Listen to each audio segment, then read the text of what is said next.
You escaped the madness of your own mind, knowing you will never be the same, and yet you still go forward, knowing you won't be rewarded for it. Level 7. Thalassophobia. Survival difficulty. Class 4. Unsafe, unsecure, medium entity count.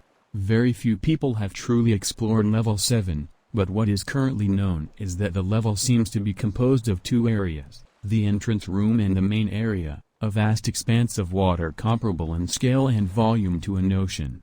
Aside from the light from the ceiling light in the entrance room, see below, level 7 does not have any fixed sources of light. Despite this, there seems to be a general dim lighting to the entire level. The screams of level 6 are not present, as well as the buzzing of previous levels. The water that makes up the majority of level 7 is distilled, rather than being salt water or regular fresh water. This water is reported to be extremely cold, with several sources comparing its temperature to that of liquid nitrogen, and long periods of exposure are strongly discouraged. The entrance room appears to be the only point of entry to level 7, being directly at the bottom of the stairs from level 6. This entrance room is one of the few rooms within the first 9 levels that is fully furnished, with a bookcase against one wall containing several books of unknown origin, a small coffee table, a single chair, and a fluorescent ceiling lamp.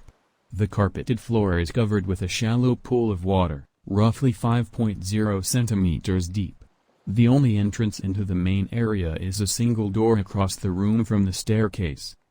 An important detail to note is that this room and the main area of level 7 have completely different centers of gravity. The aforementioned door opens to show the surface of the main area from a top-down perspective from the ceiling. The room is seemingly rotated horizontally, but gravity still works to keep one's feet on the floor in the first room. Upon entry, the gravity of the main area immediately takes effect and pulls anything or anyone in range of the doorway towards the surface of the water. This gravity is significantly stronger than normal Earth gravity, making staying afloat in the water difficult. The main area of level 7 is composed of a gigantic ocean that appears to stretch out endlessly in all directions. The door to the entrance room is located on a fixed spot on the concrete ceiling, which is roughly 4.5 meters above the surface of the water.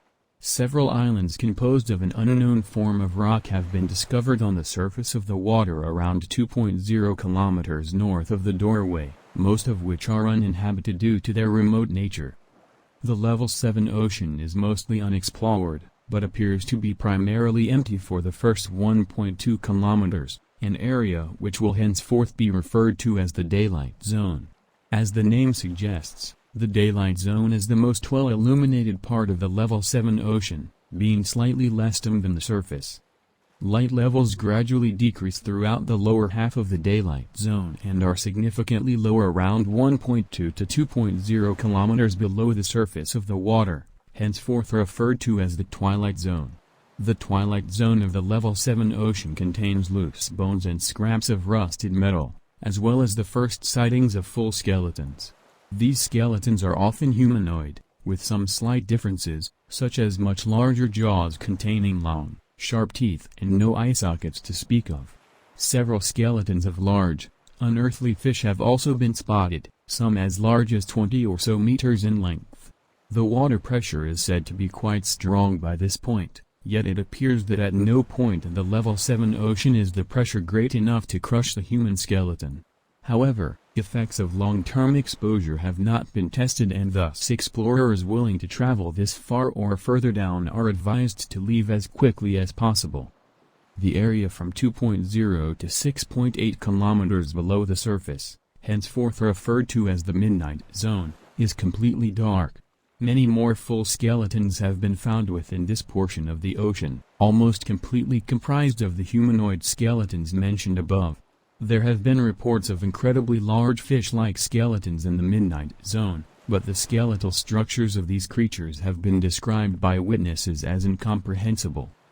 Any depth below 7.0 kilometers from the surface, henceforth referred to as the abyss, is considered to be too dangerous to explore, with the longest recorded exploration to the abyss lasting approximately 1 minute and 45 seconds.